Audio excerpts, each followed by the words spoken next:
मेरे प्रिय मित्र राष्ट्रपति Trump, my friend mister Donald Trump, हम सब खड़े होकर के नमस्ते ट्रंप।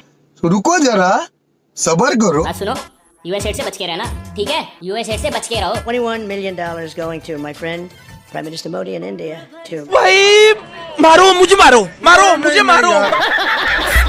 अमेरिकी राष्ट्रपति डोनाल्ड ट्रंप के कथित बयान ने भारत की राजनीति में हलचल मचा दी है।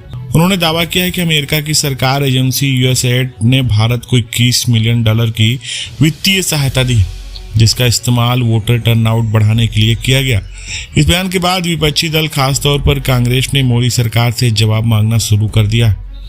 कांग्रेस नेता पवन खेड़ा ने एक प्रेस कॉन्फ्रेंस में भारतीय जनता पार्टी और प्रधानमंत्री नरेंद्र मोदी से सवाल किया कि आखिर यह $21 मिलियन कहां गए। आज मोदी जी के दोस्त डोनाल्ड ट्रंप ने कहा ये $21 मिलियन हमने हमारे दोस्त नरेंद्र मोदी को दिया है। सब चुप्पी है, सब तरफ सन्नाटा है, कोई कुछ बोल नहीं रहा। हो क्या रहा है? क्यों चुप हो गए? ये सन्नाटा क्यों है? कोई गाना था, दुश्मन न करे दोस्त ने वो काम किया है। आज मोदी जी के दोस्त ने वो काम करके दिखा दिया। ये $21 मिलियन कहां गए? हम नरेंद्र मोदी जी से जानना चाहते हैं। हम जो बार बार व्हाइट पेपर की बात करते हैं, आज डोनाल्ड ट्रंप के कहने से अब ये साबित हो चुका है कि ये $21 मिलियन उनके दोस्त नरेंद्र मोदी को चुनावों को प्रभावित करने के लिए, टर्नआउट बढ़ाने के लिए दिया गया। और जो हम बार बार उन्होंने कहा कि अगर ट्रंप की बात सच है तो इसका मतलब है कि इस पैसे का इस्तेमाल चुनावों को प्रभावित करने के लिए किया गया। खेड़ा ने आगे कहा कि हम लगातार पूछ रहे थे कि वोटर टर्नआउट इतना ज्यादा क्यों बढ़ रहा है। अब ट्रंप के बयान से यह स्पष्ट हो गया कि इसके पीछे विदेशी फंडिंग का खेल हो सकता है। कांग्रेस ने यह भी खुलासा किया कि यूएसएडी ने 2001 से 2024 के बीच भारत को $2.9 बिलियन की सहायता दी है। इसमें से 44.4% पैसा मोदी सरकार के दौरान आया। खेड़ा ने आरोप लगाया कि इस रकम का एक चौथाई हिस्सा 2021 से 2024 के बीच आया और देश को यह जानने का अधिकार है कि यह पैसा कहां और कैसे खर्च हुआ।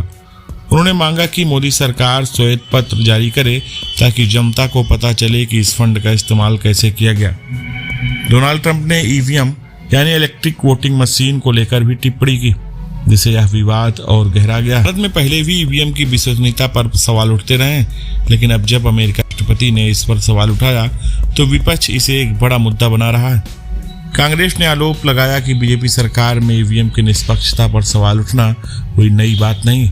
इससे पहले भी कई विपक्षी पार्टियां चुनाव में गड़बड़ी का आरोप लगा चुकी, लेकिन अब जब अंतर्राष्ट्रीय स्तर पर यह मुद्दा उठाया गया तो इसे नजरअंदाज नहीं किया जा सकता। अब तक बीजेपी या प्रधानमंत्री मोदी की तरफ से इस पूरे विवाद का कोई आधिकारिक बयान नहीं आया।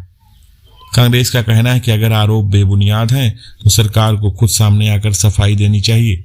उन्होंने यह भी कहा कि अगर यूएसएड के पैसे का सही तरीके से इस्तेमाल हुआ है तो सरकार को इसके हिसाब किताब को सार्वजनिक करने में कोई समस्या नहीं होनी चाहिए। विपक्ष इस मामले को जनता के बीच लाकर सरकार पर दबाव बना रहा है, जबकि सरकार अब तक इस पर चुप्पी साधे हुए। अब यह देखना दिलचस्प होगा कि क्या मोदी सरकार इस मुद्दे पर सफाई देती है या विवाद चुनावी माहौल में और तूल पकड़ेगा। फिलहाल इस पर आपने क्या सोचा? आप अपनी राय कमेंट सेक्शन में साझा करें। वीडियो देखने के लिए आपका बहुत बहुत धन्यवाद।